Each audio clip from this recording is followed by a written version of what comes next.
So now it's time to finally put together the most crucial part of your trading, which is going to be your trading plan.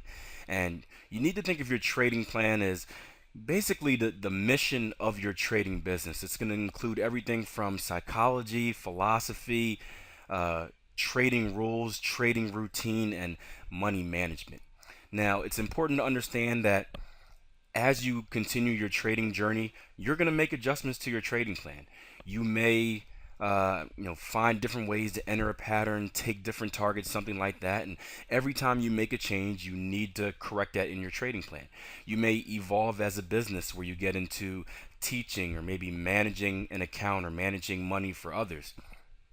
How you organize that part of your trading business needs to go in your trading plan as well. And especially as a new trader, this is something that I recommend writing up, printing out, and posting on your wall so you can read it every day. Now, the trading plan doesn't have to be a million pages long. You're going to look at an example of one of my older trading plans from, I think this was one of the first ones I made when I first got finished with my trading. And you'll see it's only about 7, 8 pages. And well, I like to start mine off with a quote. And you see a very powerful quote at the top of my trading plan that says, "My opinion doesn't decide what's a good trading opportunity, my rules do." And I highlighted that because, well, psychology is going to be the biggest hurdle you're going to have to face in your trading career. You see by now that the actual technical analysis and the finding setups and finding patterns isn't really going to be that hard. Once you get used to it, once you put enough time in, it's going to come second nature to you. However, the demons, as I like to call them, the psychological demons that cause you to either doubt yourself in the market when you're on a losing streak, or get overconfident with your trading when you're on a winning streak, or the fear that's going to have you hesitate when you're supposed to enter a position, or the fear that's going to have you cancel an order because it's not going your way right away, the fear that's going to have you move stops back up, the fear that's going to have you take profits off early. All the common mistakes and the demons that surface during your trading, you need to address those in your trading plan. And the first section, which is the philosophy and the psychology section, that's the section where you really want to empower yourself. You want to motivate yourself. I'm really big on using positive affirmations. So those are positive statements, not I'm gonna try and be a good trader. Statements like I will be a good trader. I am a successful trader. And if we take a look through mine, you'll see a few of them in my psychological and philosophy section. I want to start off with another quote. You can see I'm big on motivational quotes. That's just something that I know works for me. So I like reading these out loud before every trading day. And one of my favorite ones, and this is actually from me, I say, "Trading is my business, and I will always conduct my approach to the market in a professional manner. I have written this plan for a reason, and in order to succeed, I need to follow it. I'm not going to try and follow it. In order to succeed, I need to follow it. If not, I will fall into the 95% of traders that fail. Success is available to everyone, so why should I settle for being average? I am a winner. Why? Because I have to be. That's just the way I am." And then you see GMS, which was it's an insider thing that me and a few of my friends had. I'm a really big sports guy, so one day, one of my roommates, one of my best friends, actually knocked on my door, and he said, "Do you know what season it is?" And I'm like, "Yeah, it's football season, baseball's," and he's like, "No." He said, "It's get money season. It's time to get serious about, at the time, learning how to trade." And well, it's something that sticks with me from now on. But the first actual section in my trading plan is going to be my trading philosophy and psychology. And I'll go ahead and read you what I have. And again, keep in mind, remember the positive affirmations. You want to word this in a way that you can read it to yourself every day and become empowered. So every day before I trade, this is what I read to myself. I say, "I am a professional currency trader that uses various techniques to observe and maneuver around the market." So I'm stating what I am and how I go about doing what I do. "I have no bullish or bearish bias when analyzing the market, nor do I base any of my trades off of a fundamental approach. I simply follow my technical analysis." So right there, I'm stating that Well, I'm a trader. I'm not an investor. I'm not thinking long term, how's the euro going to do? Or long term, how's the Swiss going to do? I am a trader. I come into the market for a short period of time. I don't care whether the market's going up, whether the market's going down. I don't have a personal opinion of that. I know how to analyze it and see what's on the trading menu for the day, you can say. But I don't have a bullish or bearish bias. I mean, I'm not just looking to buy. Um, and I don't base any of my trades off of a fundamental approach. So I don't care about news events. I'm not listening to CNBC and taking what they say to heart. I'm not listening to Bloomberg or um, any other news network and basing my trading off of what those pundits say. If they're saying sell the dollar, and well, I see a buying opportunity, well, I'm going to buy it. Again, I simply follow my technical analysis and I do what my plan says to do, and that's based off the charts. Next, I'm aware that I have no control over the market and that it will do what it wants to do when it wants. So I'm acknowledging the fact that I cannot manipulate the market. The market's going to do what it wants to do, and I have no control in it. And then next, I say my job is to put myself in the best position available to maximize my profits and minimize my drawdown while the market is in action. So again, my only job is to follow my plan, follow my rules, and put myself in the highest probability trading opportunities. And a real big one for me is minimize my drawdown. A big part of my philosophy is to conserve capital. I'm not in this to make millions. I'm not one of those guys that, and I was at first, but as I got serious, I wasn't one of those traders that said, okay, I'm gonna double my account in 2 months, and I'm gonna turn a $10,000 account into $1 million account by the end of the year. It wasn't a get rich quick scheme for me, and I learned the hard way that minimizing my drawdown is actually the easiest way to increase my profits. So a big part of my philosophy is not putting myself in bad trading situations, trying to take a gamble or take a long shot in hopes of getting profit. I'd rather pass on trading situations that look iffy. And of course, those are the ones that won't meet my rules. I'd rather pass on those low probability trading opportunities and only put my money at risk for the highest probability patterns. In order to reach my goals, I must eliminate all emotions from my trading. You see that's in bold, so that's very important to me. I must eliminate all emotions. Greed and fear are the main two. To achieve this, I will use a very specific set of rules. As long as I follow my rules of engagements, I will never enter a bad trade. Bad being defined as a trade in which I break my rules. And that's a big thing with traders. We often think, or we come to things thinking that a bad trade is a trade that loses, and a good trade is a trade that wins. And that is far from the truth. If you remember my statement above, I have no control what the market will do. Every time I enter a trade, I don't know if it's going to win. I don't know if it's going to lose. I have no control over that. I'm basing the trade off of probabilities and numbers. I know that there's no system that's 100%, so there's no way I can win every trade. There's no way. And you really have to accept that. You have to accept that I'm going to lose a certain amount of my trades. If you've done your back testing and you've back tested, say, the bat pattern, let's say your back testing results said the bat pattern was 60% correct, but it made money. Well, that means out of every 10 trades, you should lose 4 times. So when those 4 losses come, and they can be 4 in a row or they can be 2 right off the bat and then 2 later, but when those losses come, you can't start to doubt yourself. You can't start to say, well, this one lost because I'm a bad trader. No, no, it had nothing to do with it. Losses happen. We need to accept that. And if a trade loses, it doesn't mean it's a bad trade. As long as we followed our rules, it's a good trade, whether it wins, whether it loses. The worst thing a trader can do is enter a trade where they don't follow the rules, which would be classified as a bad trade, and have it win. That's the worst thing you can do, because then you get confidence in entering bad trades. So you really got to think process, not outcome. Good should be, did I follow my rules to the T? Did I do what my trading plan said to do? If so, that's a good trade, win or loss. Bad, should be a trade where you broke your rules. Whether it won for a million pips, whether it lost, whether it broke even, if you didn't follow your rules, that's classified as a bad trade. I understand that losing is a part of the business, and I accept losses for what they are.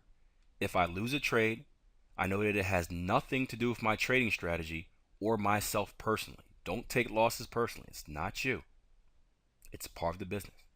Some systems can lose 70% of the time and still be profitable. As long as I continue to follow my rules and take every opportunity, I will end up on the profitable side. Again, as long as I continue to follow my rules and take every opportunity, I will end up on the profitable side. Now, this is important. Why? Well, because you got to think of trading as like a coin flip. If we set up our risk reward the right way and our system has a positive expectancy, we should make money over time as long as we continue to take every opportunity, right? So think of it as like this. Even if your system has a 50-50 risk reward, or even if your system has a 50% chance of winning, let's say you're trading double bottoms and out of every 10 double bottoms you trade, 10 win. Yet, you have a great risk reward, so you're winning more on each win than what you're losing when you take a loss. Well, for us, we're not too worried about the 50% loss rate because we're still going to be profitable. And the key is you should want to take as many opportunities like that as possible. If I were to tell you this, if I were to flip a coin, if I had a quarter, I said, every time it lands on heads, I'm going to give you $1. Every time it lands on tails, I want you to give me 50 cents. Well, guess what? You should want me to flip that coin as many times as possible. Because the odds are it's going to be 50-50. Now, it may lose 10 times. You may lose 10 times in a row. You may lose 20 times in a row. But the odds are it's going to be 50-50 at the end of the day. So as long as you're making more money when you win, and you're giving me less when you lose, you have a profitable system, a very profitable system. And again, you just want to take more opportunities. Lastly, I truly believe that I deserve to be successful. Again, I deserve to be successful. I have been involved in the Forex market since September 2009, and that's a little bit of a lie. I've been a little bit before that. Well, actually, no, Forex market. You're right. I dabbled and dabbled in stocks before. So I've been involved in the Forex market since September 2009, and I have taken a professional training course for 6 months.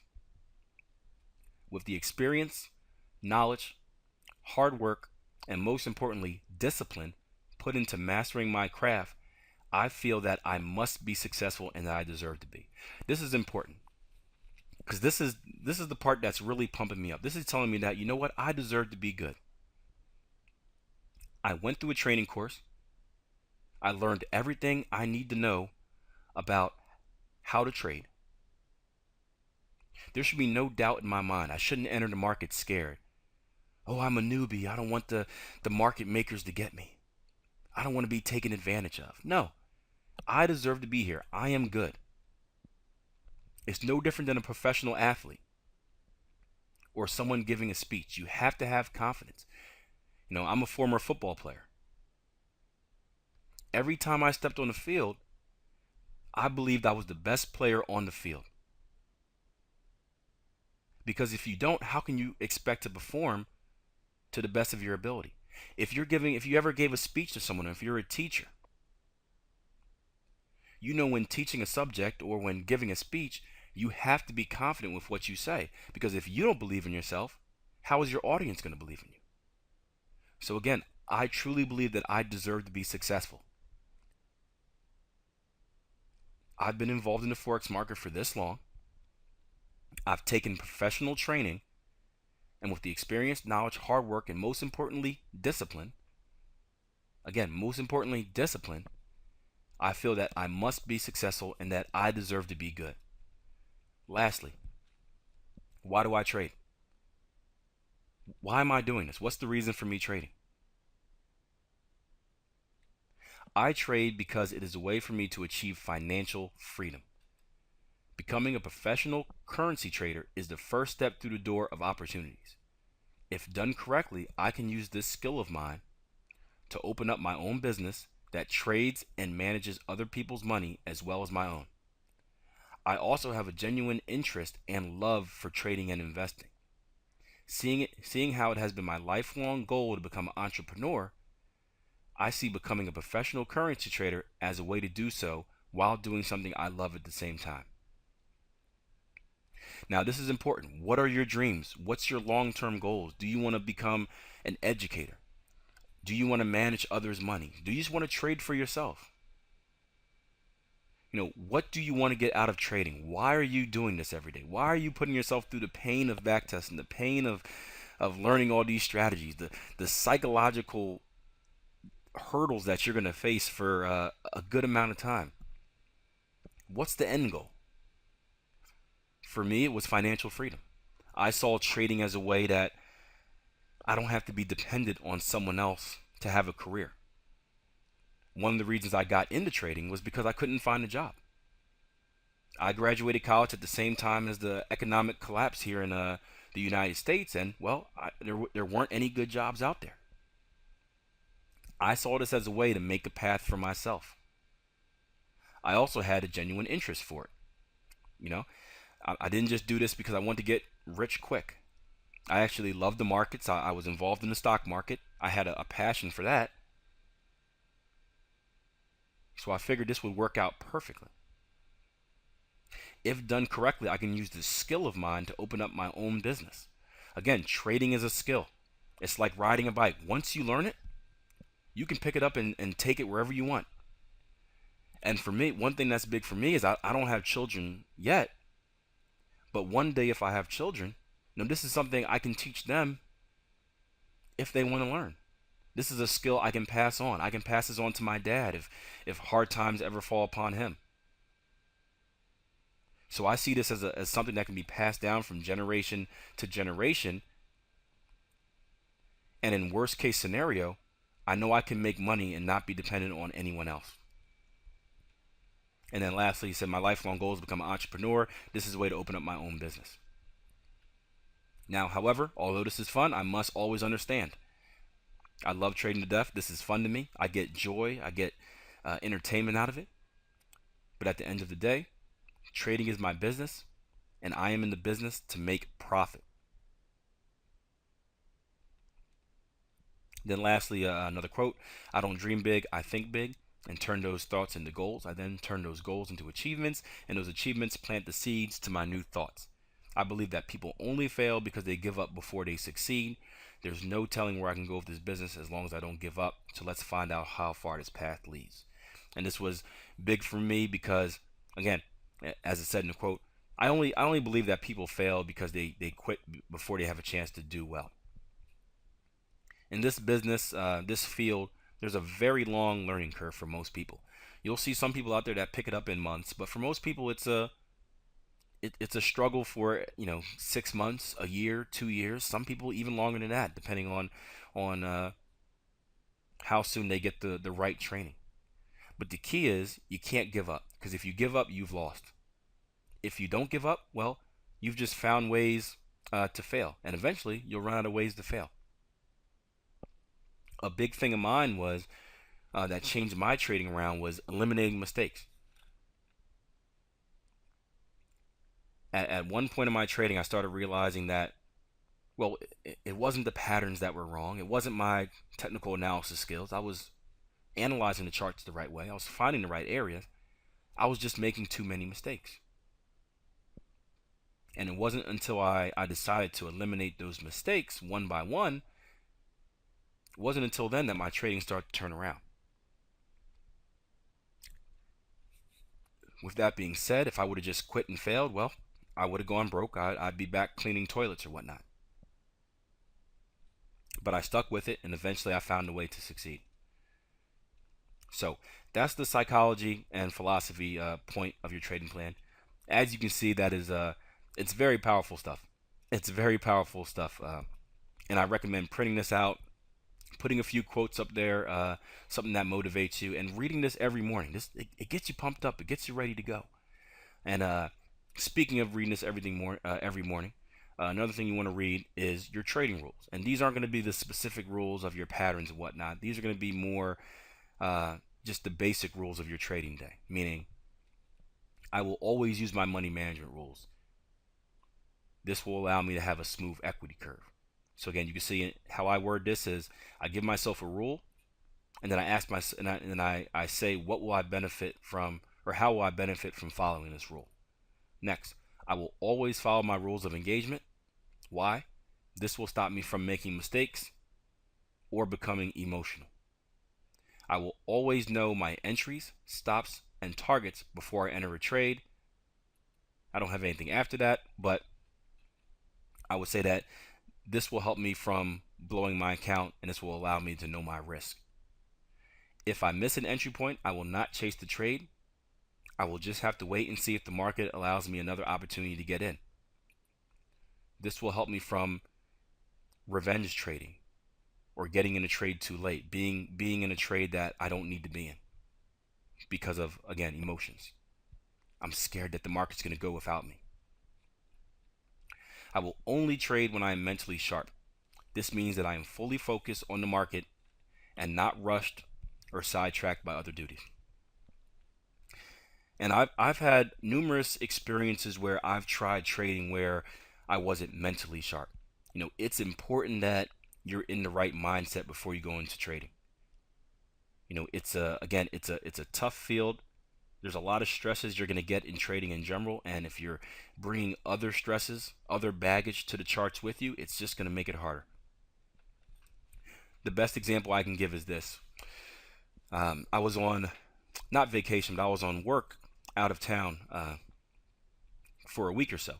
And I was running my live room, and I decided instead of taking a week off from the live room, I was going to run it while I was out of town. But in order to do so, I had to change my hours. Normally, I trade the New York Open, so 8 o'clock Eastern time to about 11 o'clock. But because I had stuff to do then, I decided that I was going to run a London session. So I was going to trade from 3 a.m. Eastern time to about 6 a.m. And what happened was my body wasn't used to waking up early. I was stressed out just by the other duties that I had while I was out of town, and my trading stunk for a week. I just wasn't looking at the market the same. I was missing things. I was letting emotions get the best of me, and it just didn't end well. So if you've ever had something really stress you out, you just feel out of it, the best thing you can do is just not trade for that day. The best thing you do is sit on the sidelines because, well, if you don't enter a trade, you can't lose money. It's as simple as that. If you don't enter a trade, you can't lose money. And then again, this is my business. Trading is my business, and I am in the business of making money. Again, some motivational stuff for me to keep me focused. After that, I don't have it on this plan, but you want to create a routine. You want to create a trading routine. And this is more than just, it's basically your schedule for the day. The one thing about trading is that it's your business. You're the owner. You're the operator. And well, there's no one to tell you what to do. So you have the freedom really to do whatever you want. If you want to sleep in and wake up 8 o'clock and trade, who's going to stop you? If you want to randomly wake up at 5 o'clock in the morning and trade, who's going to stop you? If you don't feel like trading that day, who's going to stop you? No one. You answer to yourself. Now, with that being said, that's also the quickest way to run into problems. So, one thing that I recommend doing is creating a trading routine. Just as you have rules of engagements for your patterns, you need to have ROEs for your trading day as well. Now, here's an example of a trading routine that I use. I make sure to wake up 6:30 every morning. At the latest. Sometimes I wake up earlier, but at the latest, I wake up 6:30 every morning. I do what I have to do some stretching, do some push-ups, put some TV on. I personally like watching SportsCenter, catching up on the latest sports, sometimes CNBC, get some fundamental news. Not that I trade off of it, but I like hearing what's going on in the world. And then from about 6:45 to about 7:30, I do my I do my swing trading analysis. And I keep in mind, I'm a swing trader and a day trader, so it's a little bit different. But I do my swing trading analysis, meaning I check out all of the 4-hour charts and the daily charts that are in my trading portfolio. I scroll through each one. I go through daily, 4-hour, 60-minute, and see what's on the bigger picture for the day. Are there any setups? Do I have trades on from the other day that need to be checked on? What do I need to focus on today? Do I need to get orders on for specific patterns? All of that stuff. And I get that out of the way in about 45 minutes to an hour. I then take a break, take a breakfast break. So from 7:30 to about 7:45, I get away from my charts. I go eat breakfast. It's very important you get a good breakfast in. Why? Because, well, you have to stay sharp. I'm trying to get away from the coffee, but every once in a while, get a coffee in as well. Then, 8 o'clock, that's when my day trading day begins. So that's when I start running the live room. And that's when I'm only focused on the 15-minute charts, the 5-minute charts, and the 5 range bar charts. After all, I already handled whatever I need to handle on the higher time frames. So those are taken care of. Now, for the first 30 minutes in my day trading, so 8 o'clock to 8:30, is when I do my pre-market analysis. And what this means is I do something similar to what I do in the higher time frames, but on the lower time frames, I'll start on the 60-minute charts and I'll work my way down. I'll go from the 60-minute to the 15, down to the 5, and I'll get a bird's eye view of what the market's doing. And I'll do that for all of the pairs in my trading portfolio. Now I have it in my rules for my day trading. I cannot enter a trade before 8 o'clock. So before I start my pre-market analysis, I cannot enter a trade. So if I happen to look on a 5-minute chart or a 15-minute chart at 6:30 in the morning as soon as I wake up, guess what? I can't trade it because my day trading day hasn't begun. I'll just have to sit and let it be. And I'm very strict with these rules. Again, I want to stick to a routine. It's no different from me hopping in the car and going to work. I'm not going to start my work before I get there. No. I'm going to drive to work. I'm going to clock in. As soon as I punch that clock, then I'm going to start working. So from my pre-market analysis and my day trading ends about 8:30. And then I go from basically 8:30 all the way to 11 o'clock. And I make sure to take breaks in between. Very important if you're going to be a day trader. You want to take breaks every half an hour, every 45 minutes, just to keep the mind sharp. It can be a drag some of the days in the market, and you don't want to sit there for 3 hours, 4 hours on end just staring at your computer. Get up every once in a while, stretch out, get some coffee, walk the dog. That's okay. Now 11 o'clock, that's when my day trading ends. So just as I would not take any day trading trades before 8 o'clock, I will not enter any new trades after 11 o'clock. It could be 11:05 and there's the perfect pattern setting up on the Euro-Dollar 5-minute chart, and guess what? I've got to let it go because my day trading day is over. I have clocked out as far as trading goes. 11 to 11:30, that's when I do my post-market analysis. And basically my post-market analysis means that I'm looking at my day tradings, or my day trades. I'm entering them into my trading log, so I'm keeping track of them. What did I trade today? What was the results? And then I always look to see what did I miss. So I'll scroll back through the 3 hours that I trade and say, what did I miss anything? Were there any trades that I should have been in? Did I break my rules on any of these trades? Could I have approached something differently? So I want to evaluate how my trade went, and that's part of how I feel to get better. One of the words that I came across early in my trading career is the word kaizen. It was a Japanese word for continuous improvement, and that's a big part of my philosophy. I'm surprised it's actually not in my trading plan, but that's a big part of my philosophy in both trading and both life. So after I'm done my day's work, I want to go back and say, could I have got better? Was there one thing? Was there a different entry I could have took? Was there a structural level that I didn't identify? How can I get better for tomorrow? And then after that, I'm done for the day. I close the charts down. No more day trading. I've already done what I need to do for the swing trading, and I'm done for the day as far as the actual trading goes. Now, I'll go back and check the 4-hour charts later at night. I'll keep an eye on them, especially if I have trades on in case, do I need to trail anything? Do I need to bring a stop down to break even? But that's basically my day, and I do the same thing every day. By 6:45, I'm starting my analysis. I'm making sure to get breakfast before my trading day opens. 8 o'clock, I'm in front of my day trades. 11 o'clock, I'm done with my day trades. And it's the consistency in that routine and in that setup which allows me, to be more consistent in my actual trading because I'm just doing the same thing. Just as with the CTS system, how we're identifying the markets the same way, it gets boring. It gets robotic. RSI overbought, major structure, ratio confirmation, minor structure, ABCD pattern. It gets boring. 6:45, do this. 8 o'clock, do that.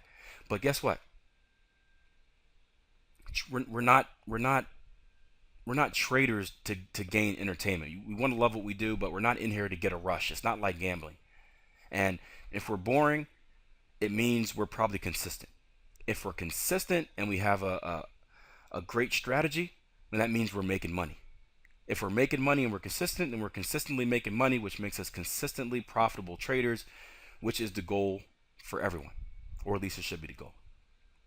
So, one thing you need to think about in your routine before making it is what type of trader do you want to be? All of you aren't going to be able to day trade unless you have spare time during the day, or for some of you at night. Unless you have a block of spare time that you can dedicate just to looking at charts, then it's going to be hard for you to day trade. So you need to ask yourself, what is my normal routine like? Do I have a full-time or a part-time job that I go to? If so, what time do I need to be at that job? If I'm at that job, do I have time to check a chart? If so, when? If you're at a job where you're at meeting after meeting after meeting all day, well, then you probably don't have time to look at your computer and check up on a chart. So it's going to be hard for you to be a swing trader. Maybe you need to find some time at night or find some time before you go into your work to day trade. If you're at a job where you'll have access to your computer, maybe you have a meeting here or there, but you have enough time to check your charts, say, once every 4 hours, something like that. You get a nice little lunch break in there.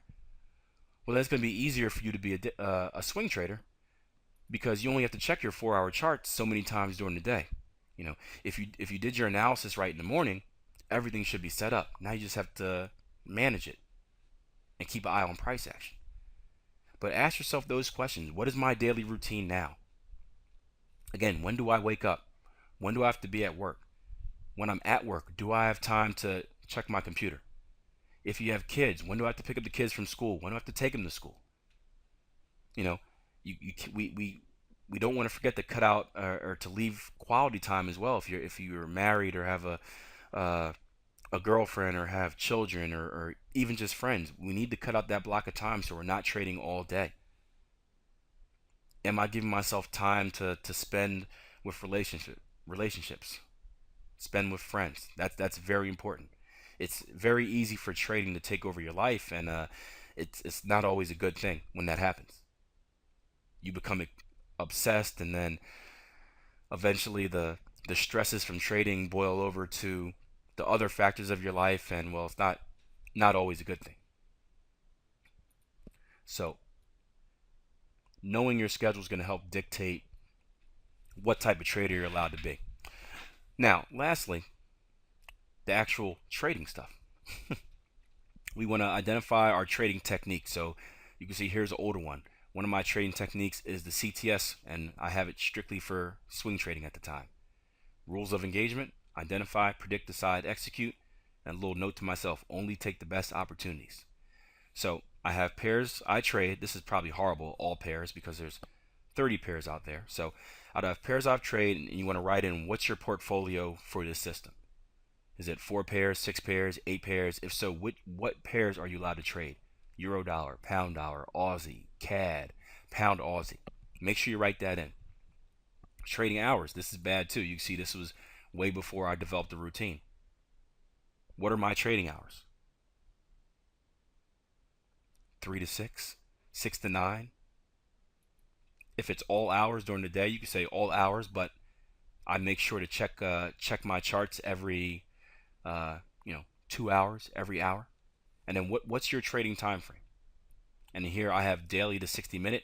I would even make this more specific. I would identify your higher time frame. What time frame am I going to get my bird's eye view off of? What is my trading time frame? What time frame am I going to find my trading opportunities off of? And what is my lower time frame? If I'm looking for a specific entry and I allow myself to go to a lower time frame, what's my lower time frame? So in this, I would do something like this. My higher time frame is the daily. My trading time frame is the 240. My lower time frame is the 60 minute or the 1 hour. I'll do something like that. And then the actual rules for your system. So again, here's my combined technical score. I have all my stuff on here: RSI, minor structure, major structure. You've seen this before. Targets and stops. Make sure these are defined. Targets will be identified by using Fibonacci retracement from the last structure low to the highest structure top. You can see target 1 will be placed 5 pips before the 382 retracement. Target 2 will be placed 5 pips before the 618 retracement. And then I will allow myself the option to adjust targets based on structure in the market. So this is an adjustment I made saying that, well, if there's a major structure level right before the 382, I don't have to shoot for that. I will allow myself to adjust targets if there's a major structure level there. So it gives me an out so I can make an adjustment to my trade without necessarily breaking my rules. And that's one of the things I like telling traders.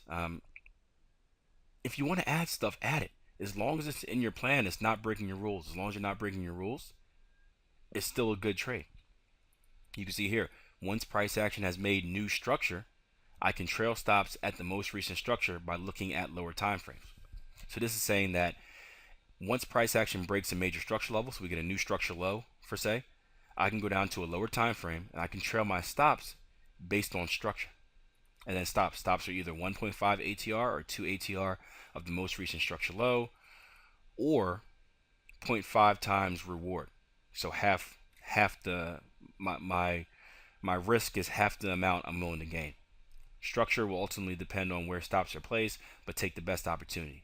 So this is saying I'll measure out these areas, but at the end of the day, whatever the most recent structure level is ultimately gonna tell me where to put my stops at, whether it's gonna be 1.5, 2, or half the reward.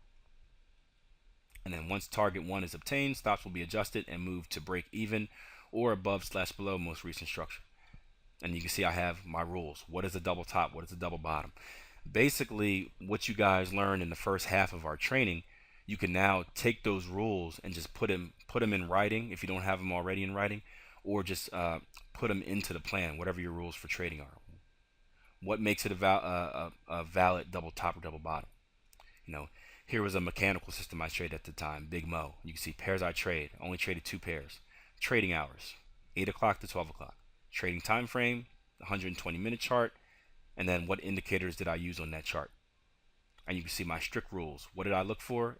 SOS1, SOS1, SOS1, entry, stops and targets, and so on. You can see advanced patterns. What do I trade? Gartleys and bats. I have my rules of engagement right here. X to A, impulse leg, sore thumb. A to B, must retrace to at least 618 and not pass the 786. This should probably say not touch.